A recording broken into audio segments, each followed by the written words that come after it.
istənilən məmur haqqında həbs xəbəri çıxanda insanlar toy bayram edir. Doğru. Toy bayram edir. Bəlkə də yaxşı insandır, bəlkə də yaxşı ailə başçısıdır, yaxşı dostdur, yaxşı nə bilim qohumdur. Bilmiyorum ya insan olaraq. Amma məmurdursa artıq bu xalq, insanlar, cəmiyyət istənilən məmurun oğru olduğunu, rüşvətxor olduğunu zaten bəri başdan elə bil bəlli edib. Qoyub qırağa. Və kim həbs olunursa sevinir. Sevinir ki, nə yap? Kəş elə hamısı həbs olunsun.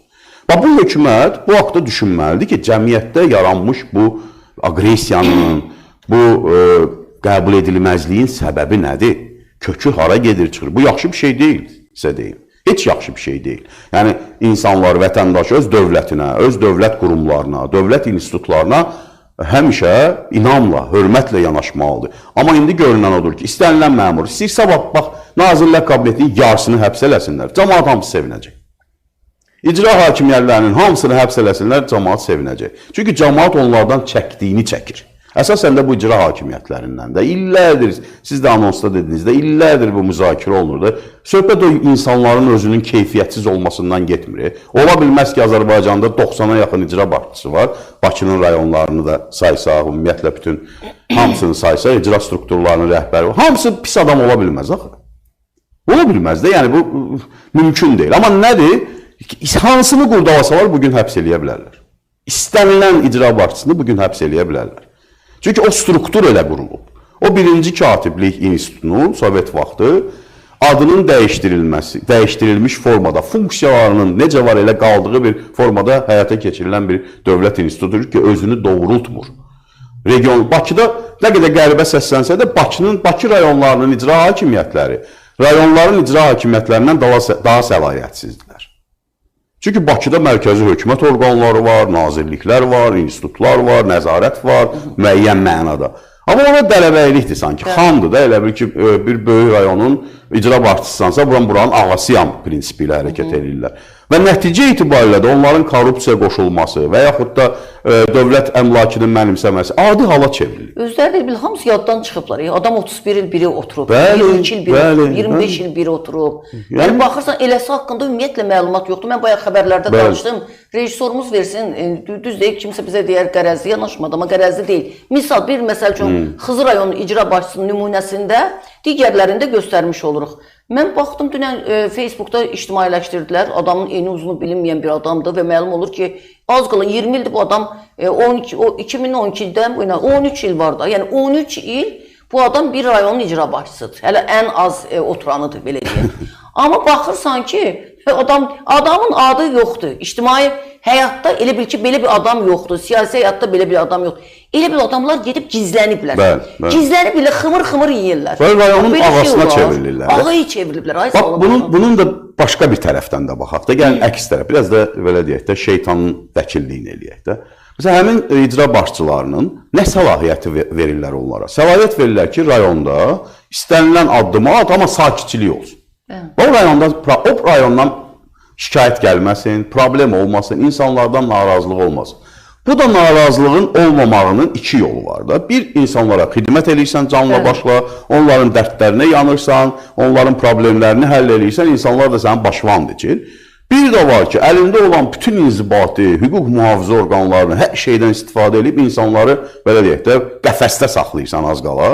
Onlar da səsini çıxartmağa qorxur və nəticə itibarilə də kənardan belə bir illüziya yaranır ki, bu rayonda hər şey qaydasındadır, sakitlikdir. Bu bir tərəf.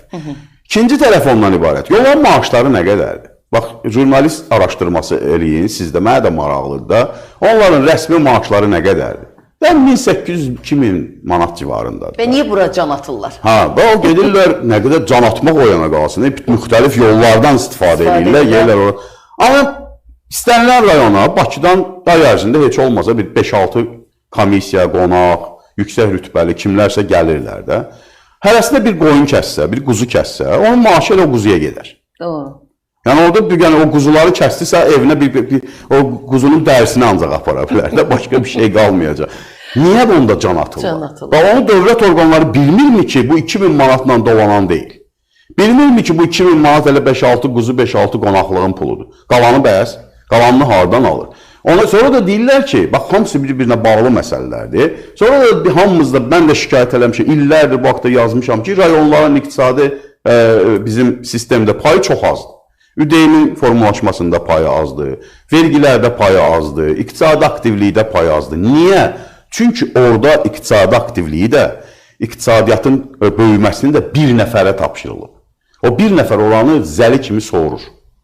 Biznesi inkişaf elətdirmək. Sən obyekt açmaq istəsən, mütləq orada sənin icra başçısı şərikin olmalıdır.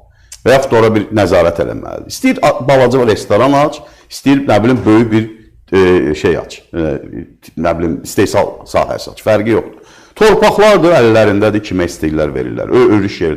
İstənilən icra başçısı rayonlarda, ya bunu fermer təsərrüfatı olur, sürüsü olur, nəyi olur, istənilən böyük restorana, otelə şərik olurlar. Bütün bunlar iqtisadi aktivliyi öldürür axı. İnsan da oturur, fikirləşir, 5 manat pulu olanda deyir ki, mən niyə falan, məsələn, Xızı rayonuna qoyum ki, o pulu. Gəlib mənim canıma çökəcəkdir, onsuz da buna dəyən yox, dolaşan yox, neçə ildə orada oturub. Gedim elə Qazaxstanda ondansa bir obyekt açım. Gedim orada biznes kurum, Özbəkistana gedim.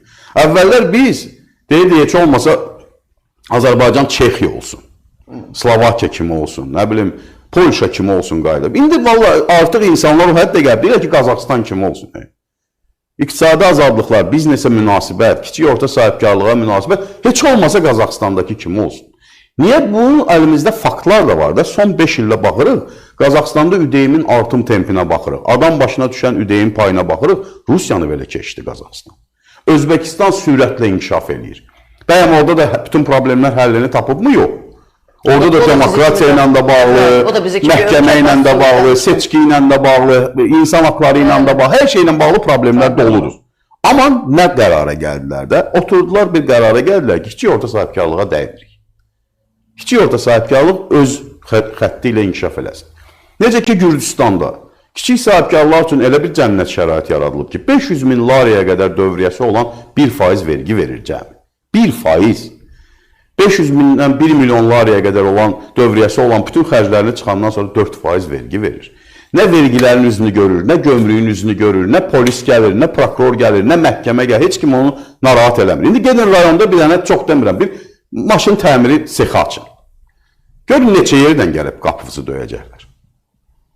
İnsanlar da bunu görür, rayonlarda, regionlarda iş qura bilmir. Və hamı da Bakıya axır. Bakı, yenə deyirəm, Bakıdakı icra hakimiyyətlərinin səlahiyyəti rayonlardan azdır. Uzaqbaşı onlar torpaq satıb ev tikdirməyə, torpaq yeri ayıra bilirlər. Amma gedib biznesə birbaşa müdaxilə eləyə bilmirlər. Çünki Bakıda biznesə zaten müdaxilə eləyən onlarla oradan var da, gedib onlar onların qulağını çəkir. Ona görə də insanlar Bakıya ona görə axın eləyir də. Hamımız da sonra şikayət edirik. Bax, bu sadalanan məsələlər bugün Bakıda, Azərbaycanda gördüyümüz mənzərənin səbəbləridir. Biz uzun illərdir nəticəni müzakirə eləmişik.